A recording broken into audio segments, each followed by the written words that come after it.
बच्चों, आपका तीसरा चैप्टर है नियोजित विकास की राजनीति। तो इसकी जो भूमिका है उसमें आपने देखा कि पहले कैसे आपने राष्ट्र निर्माण की चुनौतियों के बारे में अध्ययन किया, उसके बाद से आपने एक दल के प्रभुत्व के बारे में अध्ययन किया। तो लोकतंत्र को कायम करने के लिए देश में लगातार चुनौतियां चलती रही और सरकार ने उनका सामना किया। अब हम आगे तीसरी चुनौती की ओर बढ़ेंगे और ये देखेंगे तीसरी चुनौती किस चीज़ की थी? आर्थिक विकास की।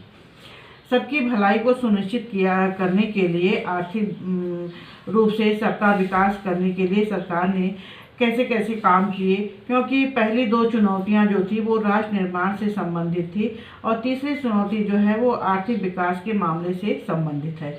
और इसमें ये देखेंगे हम कि सरकार को कितनी सफलता मिली, क्योंकि आर्थिक विकास की चुनौती कहीं ज़्यादा कठिन और गहरी थी पहले दो से। इसमें जब हम अध्ययन करेंगे तो इस बात को खोजने या ढूंढने का प्रयास करेंगे कि विकास को लेकर के मुख्य बहस क्या क्या हुई उस समय, इनको लेकर कौन कौन से अहम फैसले किए सरकार ने, पहले 2 दशकों में हमारे नेताओं ने कौन सी रणनीति अपनाई और उन्होंने ऐसा क्या क्या किया, रणनीति की मुख्य उपलब्धियां क्या रहीं, उनकी सीमाएं क्या थी, बाद के सालों में इस रणनीति को क्यों छोड़ दिया गया, क्यों नहीं आगे बढ़ाया गया। इन्हीं सब प्रश्नों के उत्तर इस तीसरे अध्याय में हम देखेंगे। तो नियोजित विकास की राजनीति शुरू करते हैं हम। इसमें पहला जो आपकी हेडिंग है वो है राजनीतिक फैसले और विकास। तो देश में उस समय कुछ भी नहीं था, तो सरकार ने सोचा कि हमारे पास जब कुछ भी नहीं है तो हमें ऐसा करना चाहिए कि जो कुछ भी है अपने देश में उन्हीं चीज़ों को क्या करना चाहिए, आगे बढ़ाने का प्रयास करना चाहिए। तो उसी को लेकर के सरकार ने ये पहले तलाशा कि हमारे देश में क्या क्या चीज़ें हैं और किस चीज़ से हम अपना विकास कर सकते हैं।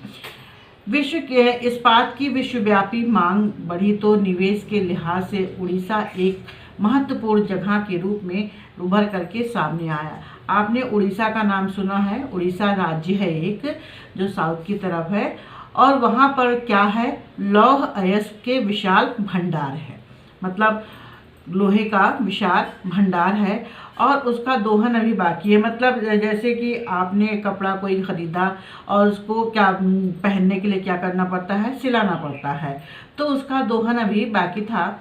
उड़ीसा की राज्य सरकार ने लौह अयस्क की इस अप्रत्याशित मांग को भुनाना चाहा। भारत सरकार सोच रही थी कि वो इस पर काम पूरे देश के लिए करे, लेकिन उड़ीसा की सरकार सोच रही थी कि वो केवल इस पर काम अपने राज्य के लिए करे। उसने अंतर्राष्ट्रीय इस्पात निर्माताओं और राष्ट्रीय स्तर के इस्पात निर्माताओं के साथ सहमति पत्र पर हस्ताक्षर भी किए। सरकार सोच रही थी कि इससे राज्य में जरूरी पूंजी निवेश भी हो जाएगा और लोगों को एक रोजगार का बड़ा अवसर भी मिल जाएगा और बड़ी संख्या में लोगों को काम भी मिल जाएगा। लौह अयस्क के ज़्यादातर भंडार उड़ीसा और उसके आसपास के इलाके में थे जो अविकसित थे, जहाँ बहुत कम से कम लोग रहते थे और जो लोग रहते भी थे वो कैसे थे, आदिवासी, है ना, आदिवासी लोग रहते थे। और जब सरकार ने इन कामों को प्राथमिकता दिया या आगे बढ़ाने की सोची तो आदिवासियों को डर लगने लग गया, क्योंकि उस जगह पे जो निवास था उनका वो लौह अयस्क का विशाल भंडार भी था वहाँ पे। तो उनको ये ऐसा लगने लग गया कि अब ये जगह छोड़ के हमें जाने को सरकार के द्वारा कहा जाएगा। अगर यहाँ उद्योग लग गए तो उन्हें अपने घर बार से विस्थापित होना पड़ेगा, उनकी जीविका छिन जाएगी। और कुछ पर्यावरण के लोगों का मानना था कि इस यहाँ पे जब खनन किया जाएगा तो उससे जो है उद्योग तो लगेगा, लेकिन साथ ही साथ क्या होगा, पर्यावरण प्रदूषित हो जाएगा। केंद्र सरकार को लगता है कि अगर उद्योग लगने की अनुमति नहीं दी गई तो इससे एक बुरी मिसाल कायम होगी और देश में पूंजी निवेश में बाधा पहुंचेगी।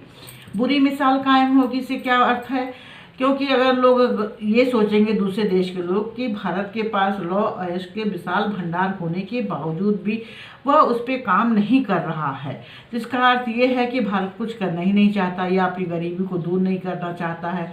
और देश में पूंजी निवेश में बाधा इसलिए पहुंचेगी कि भारत के पास कुछ भी नहीं था, उस समय गरीबी के दौर से गुजर रहा था। तो भारत जो है उद्योग धंधे लगाने के लिए उसे क्या करने थे, दूसरे देशों से सहायता लेनी थी। उदाहरण में कई तरह के हित भी इसमें दिखाई दे रहे थे।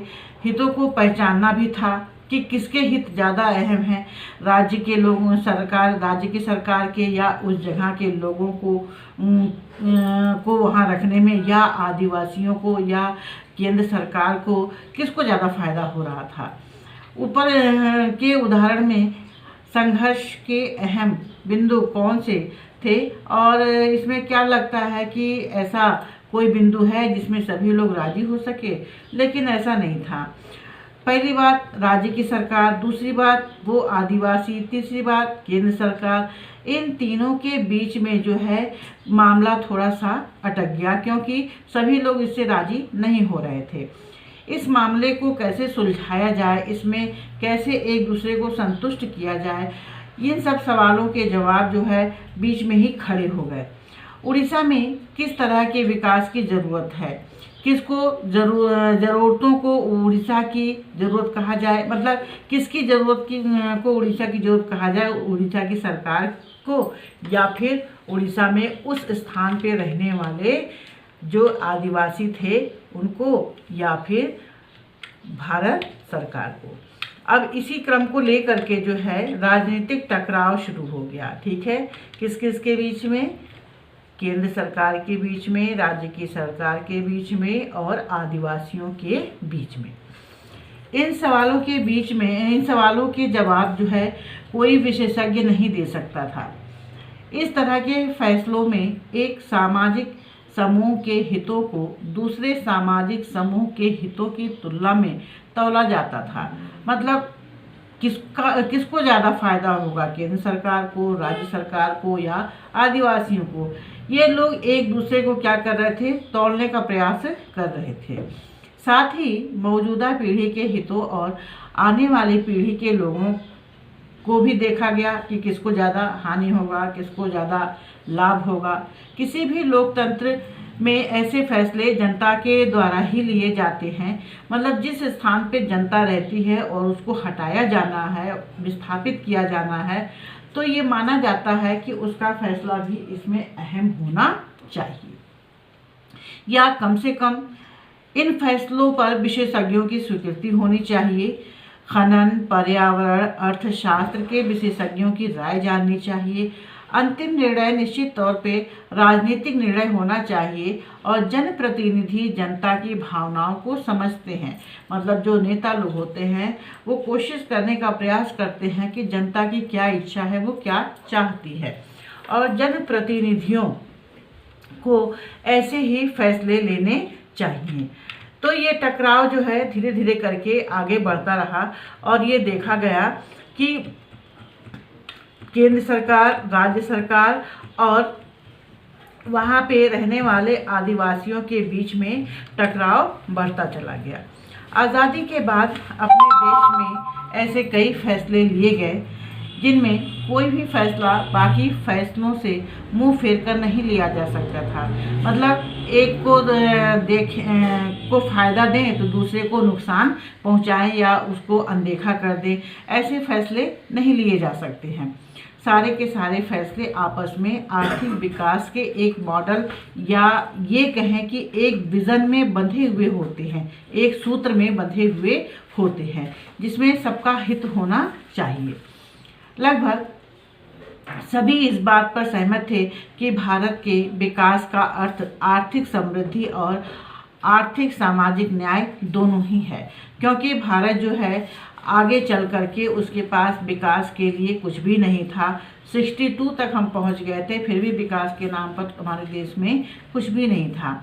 तो इस बात पर सबकी सहमति थी कि इस मामले को व्यवसायी, उद्योगपति और किसानों के भरोसे नहीं छोड़ा जा सकता है। अर्थात उड़ीसा के लौह अयस्क के विशाल भंडार को किसी व्यवसायी के हाथ, किसी उद्योगपति के हाथ या किसानों के भरोसे नहीं छोड़ा जा सकता है। सरकार को इस मामले में कोई महत्वपूर्ण भूमिका निभानी थी, अहम भूमिका निभानी थी, क्योंकि आर्थिक समृद्धि हो या सामाजिक न्याय मिले, इसे निश्चित रूप से सरकार इसमें कौन सी भूमिका निभाएगी ये देखा जाता है। इस सवाल पर काफ़ी लोगों के मतभेद थे कि क्या कोई केंद्रीय संगठन जरूरी है जो पूरे देश के लिए योजना बनाए। क्या सरकार को कुछ महत्वपूर्ण उद्योग व्यवसाय खुद मिलने चाहिए। अगर सामाजिक न्याय समृद्धि की ज़रूरतों के आड़े आता हो तो ऐसी सूरत में सामाजिक न्याय पर कितना जोर दिया जाना चाहिए। इसमें दो चीज़ें हैं, आर्थिक समृद्धि और सामाजिक न्याय। और मान लीजिए ये दोनों एक दूसरे के आमने सामने आते हैं तो हमें किस पर ज़्यादा जोर देना चाहिए, किस पर ज़्यादा ध्यान देना चाहिए। इसमें से प्रत्येक सवाल पर टकराव हुए जो आज तक जारी हैं। जो फैसले लिए गए उनके राजनीतिक परिणाम भी सामने आए। इनमें कुछ अधिकतर मामलों में राजनीतिक रूप से कोई फैसला लेना ही था, मतलब उड़ीसा के लौह अयस्क के भंडार को किस तरह से दोहन किया जाए, आगे बढ़ाया जाए, इस पर सरकार को कुछ न कुछ फैसला लेना ही था।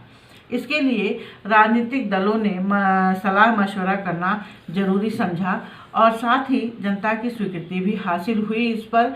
इसी कारण भारत की राजनीति के इतिहास को जानने के लिए हमें विकास के कथाक्रम को भी जानना जरूरी है कि भारत ने अपने लिए विकास की जो शुरुआत की वो कहाँ से की, किस तरह से की।